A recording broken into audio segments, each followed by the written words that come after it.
Hi, my name is Shania Shirley, and today I'm going to be giving my speech about the importance of making voting rights easier for all Americans. Did you know in 2020, Americans saw something truly historic? Almost 159 million Americans voted, which is the highest turnout in more than a century. But even with that record, millions of Americans were left out. Some couldn't take time off of work, while others waited in lines for hours just to find out their ID didn't match their registration. According to Pew Research Center, thousands of polling places were closed or underfunded during that election, and millions who wanted to vote simply couldn't. Now, just think about that for a second. Voting is supposed to be one of the easiest acts in democracy, but for many Americans, it's a struggle. Voting isn't just a right; it's how we shape our future. When people are blocked from voting, our democracy weakens, is less fair, and is less represented. As a student who currently takes political science, I've spent time researching about voting rights, and I've seen how laws and access can drastically change who gets a voice. So today, I want to persuade you that making voting rights easier through mail-in ballots, voting early, and same-day registration isn't just about politics. It's about protecting democracy itself. Here's how we'll get there. First, I'm going to talk about the current barriers and how it's weakening our democracy. Then I'll show you how easier voting makes participation fairer and stronger. And finally, we'll talk about the real steps you and I can take to protect our voting rights. So, let's begin on how the barriers are standing in the way of our democracy. Voting should just be simple, but for many Americans, it's not. According to the Brennan Center for Justice, stricter voter ID laws and limiting polling locations affect low-income Americans, seniors, and racial minorities. And the U.S. Census Bureau reports that in 2022 election, over 17 million voters couldn't cast their vote, many due to transportation issues, ID problems, or confusions about just where to vote. And in this bar graph right here is the voter turnout in states. One bar graph shows the stricter ID laws versus the ones where it has more flexible to no ID laws. These numbers aren't statistical. They represent millions of unheard voices.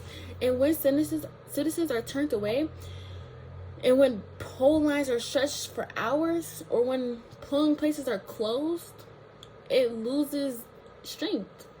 Picture this: you worked all day, you're rushing to the poll station, and you have to wait in line for an hour, and you're told your ID doesn't match your registration, so you go home without voting. You feel defeated. You feel like your voice doesn't even matter, and that spreads through families and communities. It leads to discouragement and silence in future elections. And when entire groups are unrepresented, the decisions made by elected officials are no longer reflect the people as a whole. They only reflect the people that were able to get across those barriers. So all the people who didn't get across those barriers, voices aren't heard. So if these barriers weaken democracy, what happens if we do the opposite? When we make voting easier instead of harder. Making voting easier increases the participation and strengthens democracy. According to the National Conference of State Legislatures, states that allowing early voting, vote by mail, and same-day registration consistently have higher voter turnout. For example, in Oregon, which has conducted the most elections by mail since 1990s, regularly ranks among the top states for voter participation. The Pew Research Center notes that Oregon turnout rates often exceeds 70%, compared to the national average is about 60%. This U.S. map is highlighting the states with earlier voting and mail-in ballot options, with the arrows going to point towards the higher turnout rates. When voting is convenient, more people is going to do it. When people can vote by mail or at home or early election, or more people like citizens, including working parents, college, and seniors can participate. Think about it. A single mother who works 2 jobs, if her only chances to vote is like a Wednesday or Tuesday morning, she might not be able to make it. But if she can vote by mail or early weekend, suddenly her vote counts. Making voting easier doesn't just help individuals, it creates a more inclusive, more representative democracy. And it ensures that decisions made in Washington or the state level doesn't just reflect one picture, but the whole America. Not just the few people who can make it to the polls. Now that we know making voting easier works, next question is, what can we do to make it happen everywhere? Here's the good news. The real solution has already been proposed. According to congressgov.com, the Freedom Act to Vote would set the national standard for early voting, mail-in ballots, and same-day registration. So no matter what state you live in, you'll have equal access to the ballots. And organizations like Vote.org are already helping millions of Americans register and check their status to understand their rights, especially for young voters who are first-time participants like myself, who just turned 18, so it's important. Supporting all these policies and making organizations doesn't just make it easier to vote, it protects our democracy.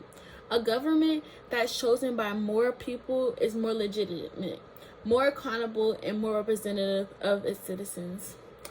And when we talk about voting rights, we're talking about something scared. Throughout our nation, people have fought, even died for the right to vote. For the suffragists who fought for women's votes, to civil rights leaders who marched for equality. They've handed our legacy of participation, and now it's our responsibility to carry it forward.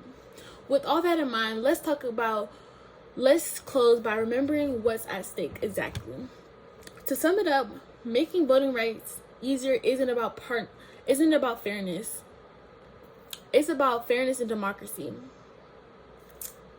Today we'll see the barriers that prevent millions of voting, the benefits of easier access, the actions that we can take to ensure that Americans' voice is heard.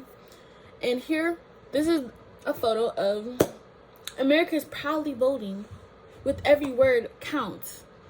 And here's my challenge to you guys. Check your registration, vote early, or mail in when you can. Support fair voting laws and organizations like Vote.org, because democracy only works when we all participate and when every American's voice is heard. It makes America become stronger. Thank you guys for listening to this.